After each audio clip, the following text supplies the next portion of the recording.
Vénus est considérée comme la sœur infernale de la Terre. L'atmosphère de la planète est mortelle pour l'homme et la pression à la surface est telle que les poumons d'un mammifère seraient immédiatement écrasés.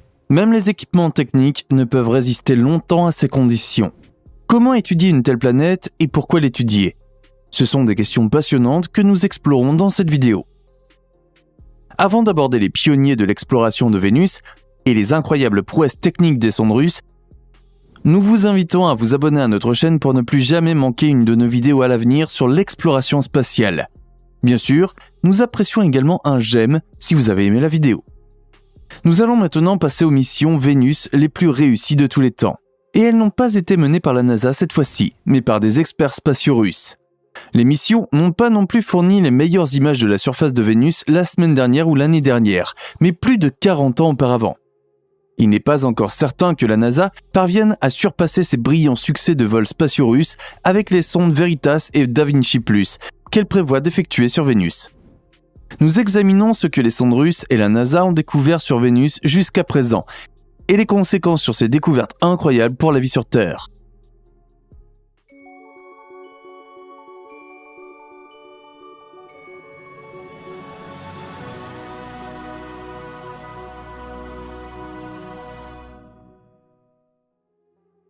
Les sondes Venera. Dans les années 1960, l'Union soviétique d'alors était presque aussi active et performante dans l'espace que les États-Unis avec la NASA. Alors que la NASA travaillait à la conquête de la Lune, les explorateurs soviétiques préparaient un plan secret.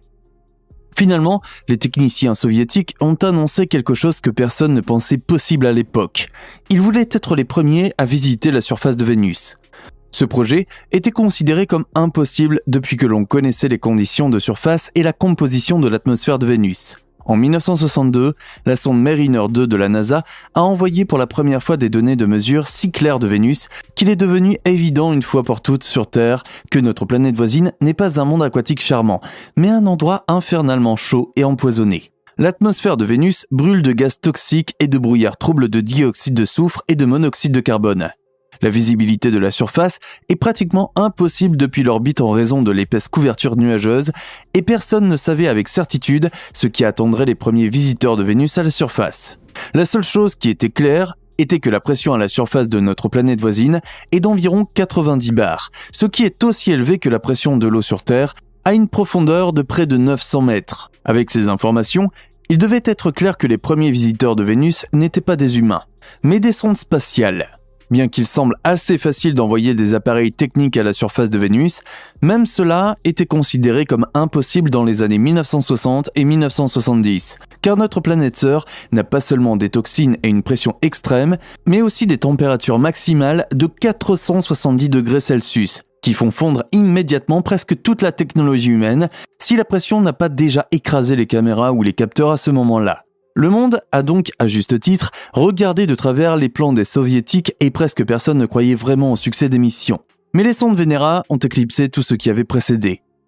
Elles ont fourni les premières images très nettes de la surface d'une autre planète et ont permis à l'homme d'observer un monde extraterrestre pour la première fois. Cependant, les Russes ont dû surmonter de sérieux obstacles avant de pouvoir aller aussi loin. Les premières sondes Venera sont passées juste à côté de Vénus, se sont écrasées à l'atterrissage, ou ont connu une défaillance technologique à l'atterrissage. Mais les scientifiques russes n'ont pas abandonné. Sans relâche, ils envoient sonde après sonde vers Vénus. Le 22 octobre 1975, Venera 9 a pu envoyer la première image de la surface de Vénus. La photo en noir et blanc montre des rochers en gros plan. Au cours de son vol vers la surface, Venera 9 a recueilli pour la première fois des données sur l'atmosphère d'une planète étrangère pendant 53 minutes. Une autre sensation qui a été surpassée peu de temps après. Environ 7 ans plus tard, la technologie a fait d'énormes progrès. Pour la première fois, Venera 12 dispose d'un système de caméra panoramique qui, enveloppé dans un épais bouclier thermique, fournit une image panoramique de la surface de Vénus. Le 1er mars 1982, la sonde s'est posée avec succès sur Vénus et a pris des images incroyables d'un monde jaune et brun verdâtre. Grâce à ces images, il est apparu clairement que Vénus ressemblait aussi à la Terre à certains égards, malgré les différences marquées de température de surface et de composition de l'atmosphère. Vénus présente notamment des paysages composés de montagnes, de volcans et de vallées. Ces images paisibles et pittoresques ne montrent aucune trace de chaleur extrême et de gaz toxiques. En fait, nombre de ces montagnes sont des volcans actifs qui rejettent régulièrement des mélanges de gaz mortels et des nuages de cendres dans l'atmosphère de Vénus. Sonde Magellan et images de la surface de Vénus. En 1989, la NASA a pris le relais, même si les chercheurs américains ont préféré ne pas oser le vol risqué vers la surface de Vénus. Avec la sonde Magellan, la NASA a envoyé un orbiteur qui a observé et cartographié notre planète voisine à bonne distance pendant 5 ans. Comme les nuages denses qui enveloppent Vénus ne permettent guère de voir la surface, la sonde a dû recourir à quelques astuces. À l'aide d'un radar, Magellan a balayé la surface de Vénus à travers la dense couverture nuageuse et les scientifiques sur Terre ont créé ces simulations saisissantes à partir des données. Les images ont donné, pour la première fois, une impression générale fascinante des conditions de surface et des processus atmosphériques sur Vénus. Les sondes russes ont pu capturer des images réelles en traversant l'atmosphère, comme celle-ci du mont Maxwell, la plus haute montagne de Vénus. Avec une hauteur de 11 km, le mont Maxwell dépasse de plus de 2 km la plus haute montagne de la Terre, le mont Everest dans l'Himalaya, qui culmine à 8,8 km. Les zones noires sur ces images montrent le cratère de Cléopâtre, qui fait partie du massif montagneux du mont Maxwell. Les experts pensent qu'une comète a frappé ce cratère à l'époque où le mont Maxwell était encore un volcan actif.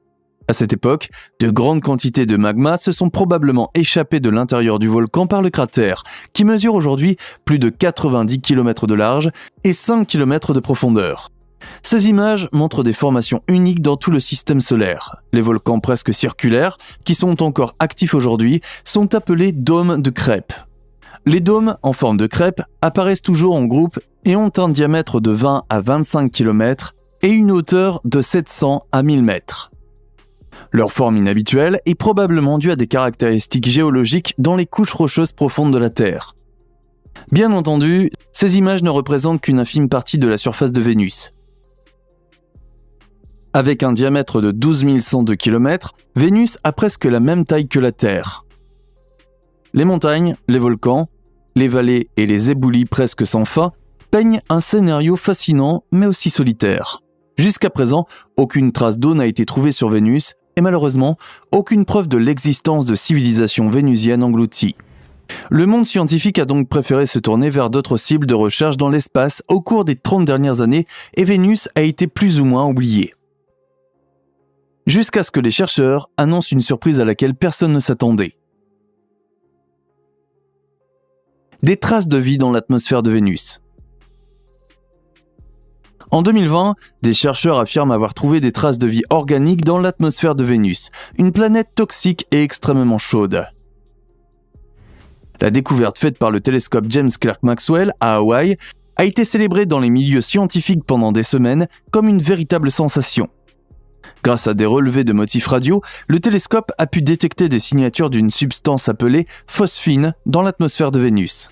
La phosphine, également connue sous le nom scientifique de monophosphane, est un gaz composé d'hydrogène et de phosphore.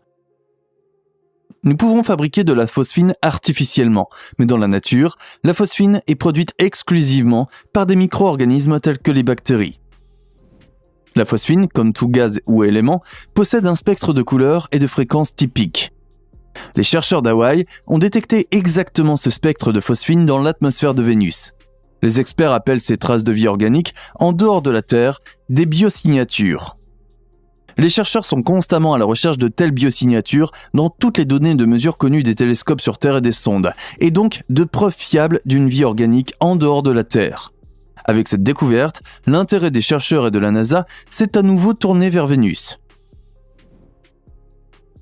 Bien que certains experts doutent que les traces indiquent effectivement la présence de phosphine et de bactéries, il existe suffisamment de preuves, même ici sur Terre, que la vie organique peut se développer dans des endroits les plus inhospitaliers.